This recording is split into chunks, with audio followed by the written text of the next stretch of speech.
picture this, you're working with a client and you've gotten paid for half of your work up front, but you don't get the remaining balance until the project is finished. Now you're halfway through the project, you've been rocking and rolling, and all of a sudden the client goes, they're unresponsive, and you're like, wait, like what happened? Where you at? Let's wrap this up. I'm trying to get my coins, right? If you are wondering how you can actually deal with unresponsive clients, this is going to be the video for you, because I'm going to give you some tips that can help you get your project back on track so that you get paid and you can satisfy your contract or client project scope.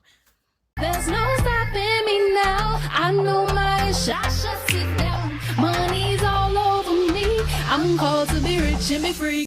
What is up, you guys? Welcome back to my channel. I am 𝗪𝗵𝘁𝗲𝗏. Welcome to social land. This is my internet home where I help you go from confused to the ethical cash generating boss that we both know you are meant to be. In today's video, we are talking about dealing with unresponsive clients, and this is a topic that I am really excited to talk about. So some of you may not know this, but my background is in human resources. I worked as a human resource training instructor for many years, and over that time, as I conducted different workshops and trainings for the organization that I worked for, it would be interesting which trainings people actually gravitated towards the most. And so I taught everything from supervisory training, new employee orientation, team building exercises. I used to teach this thing called insight inventory. I used to teach the fish philosophy. So if you know what that is, let me know down in the comments. Okay. But of all the different trainings that I taught, there were two trainings that stood out to people the most. And the first training was something very simple, which is customer service. You would be surprised how many people don't know the basics of just how to serve customers effectively, right? And then the second training that I used to teach that got a overwhelming positive response from people was how to deal with difficult employees. And as I've transitioned into entrepreneurship, what I have found so interesting is even in entrepreneurship, a lot of people go into entrepreneurship to be their own boss. And what I find are a lot of people go into entrepreneurship to be their own boss, and they probably had a boss that they didn't like how they did things, and they think they can do better themselves, right? And what I find interesting is in entrepreneurship, the personalities that you encounter, the people that you engage with, typically are very reminiscent and mirror the same personalities and people that you engage in the traditional 9-to-5 workforce.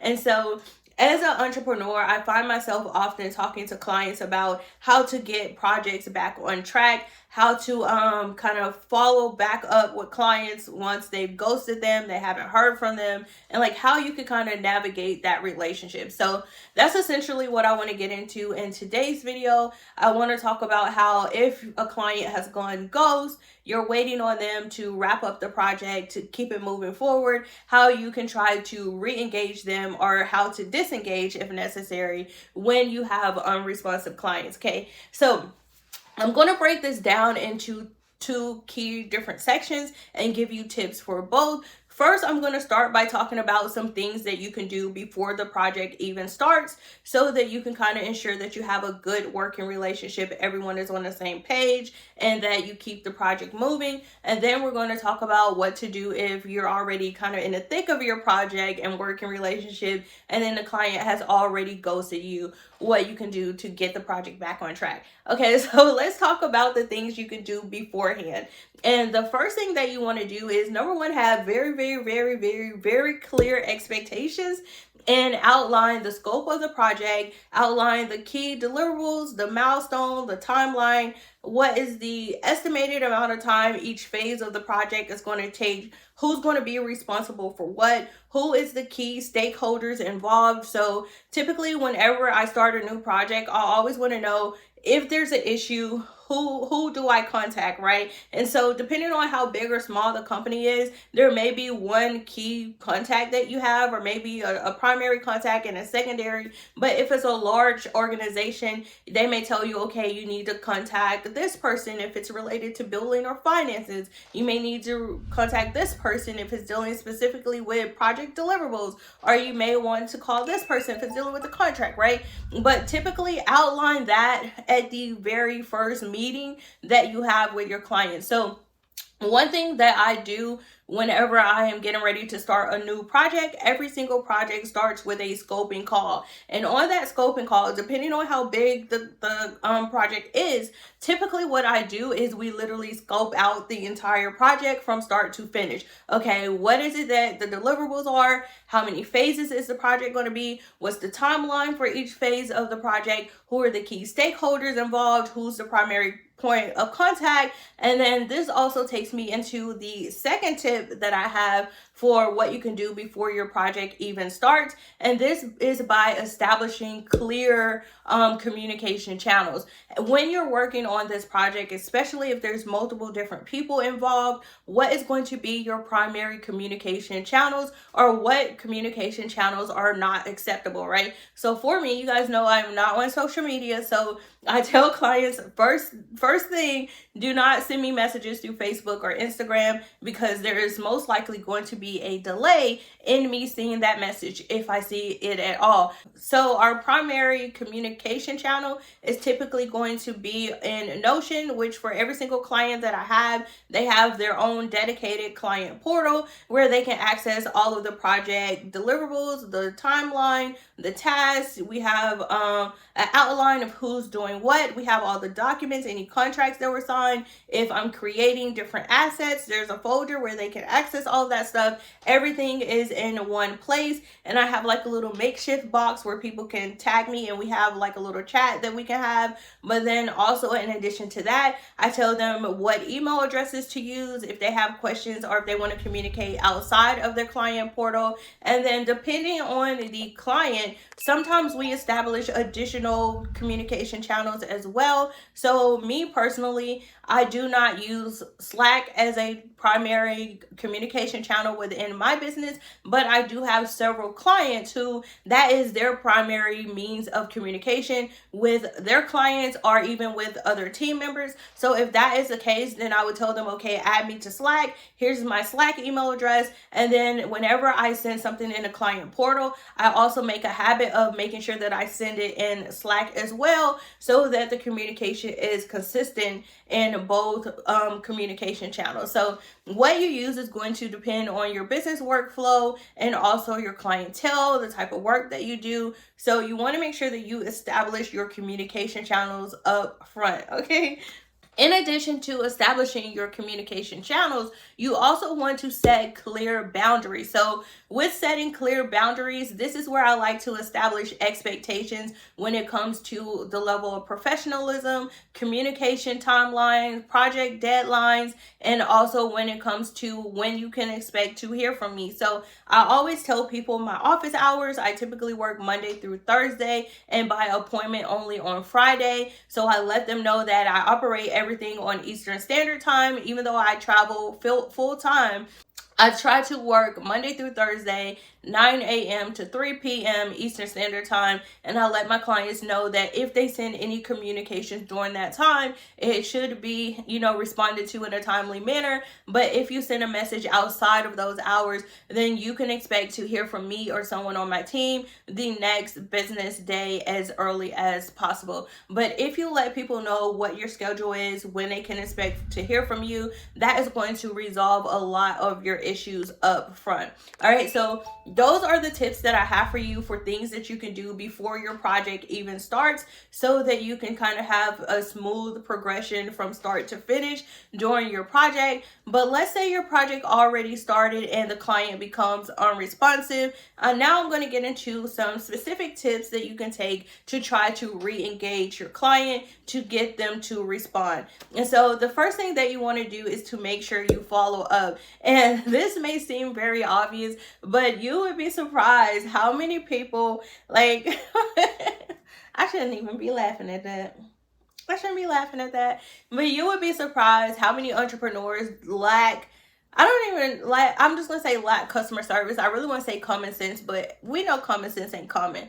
But you would be surprised at how many people will say, well, like, I haven't heard from my client. I'm like, well, did you reach out to them? No, they didn't reach out to me. But if you have a client and you're delivering or you're providing a service for them, you should be doing your due diligence to make sure that you're able to deliver on whatever it is that you say you were going to do. So a part of that is making sure that you're consistent and that you're showing up consistently and doing your part to keep the project moving forward. So the first thing that you want to do is simply just follow up with the clients. If it's been 2 days, 2 weeks, whatever, and you were the last one to send some type of communication, send another one. Say, hey, I'm just checking in to see if you received my last email that I sent Monday at 2 o'clock. It's been 2 days. I haven't gotten a response. Or you could say, hey, bumping this back up to make sure you didn't miss it. And just give them a gentle nudge. Maybe they forgot about it, to see if that re-engages them.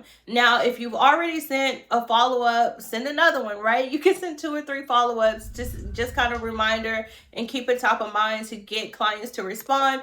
So if you find yourself in a situation where you follow up and the client is still unresponsive, then you want to start taking progressive, I don't want to say escalating action because that kind of sounds bad, but you want to get a little bit more assertive when it comes to your communications. Instead of just following up and saying, hey, just checking in, I haven't heard from you, then you want to be more forceful and assertive in your emails and let them know, hey, I've been reaching out to you for the last 2 weeks. I sent you an email on this day and this day. I haven't heard back from you. And then at this point, I would start putting requirements or conditions in your communication responses. So for example, you could say, hey, I sent you 2 or 3 emails on these days. I hadn't heard back from you. This is going to be the last email that I'm going to send. If I haven't heard back from you on this date by this time, then whatever action you're going to take, I'm going to close out your project. I'm going to refund you your money.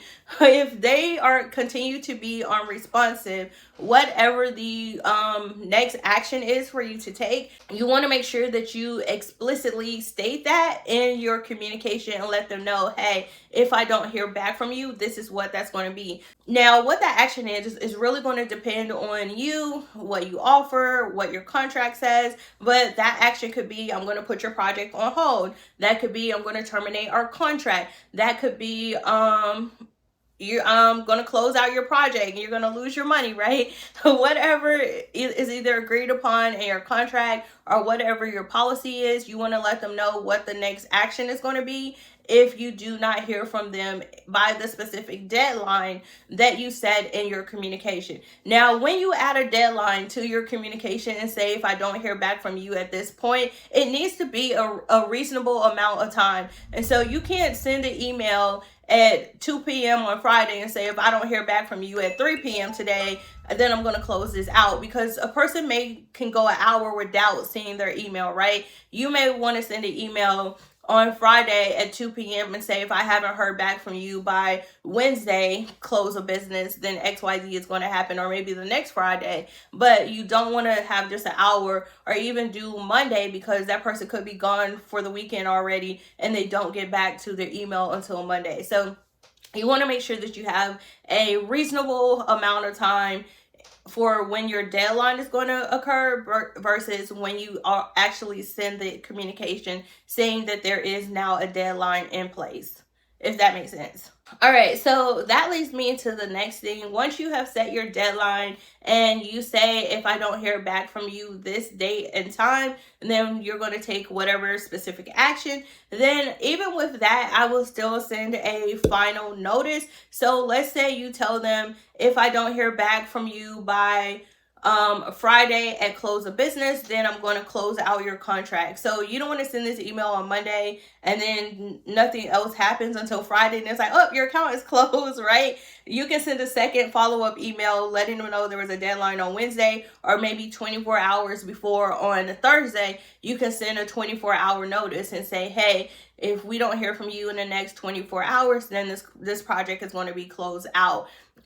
So those are the tips that I have for you when it comes to dealing with unresponsive clients. I could give you guys tips and tips and tips depending on the scenario. I could talk about this for days, but I hope that this information was helpful. Let me know down in the chat below this video, which one of these tips do you think is going to be a good resource for you to have in your toolkit? Let me know if you have any specific questions dealing with unresponsive clients that you want me to address and answer. You can drop those down in the comments as well, and I'll try to do my best to make sure I come back and answer them. Other than that, I just want to say thank you so much for stopping by my internet home. Make sure you like, comment, and subscribe, and turn on those notifications so you will be the first one to get notified anytime I upload another video just like this. All right, bye y'all.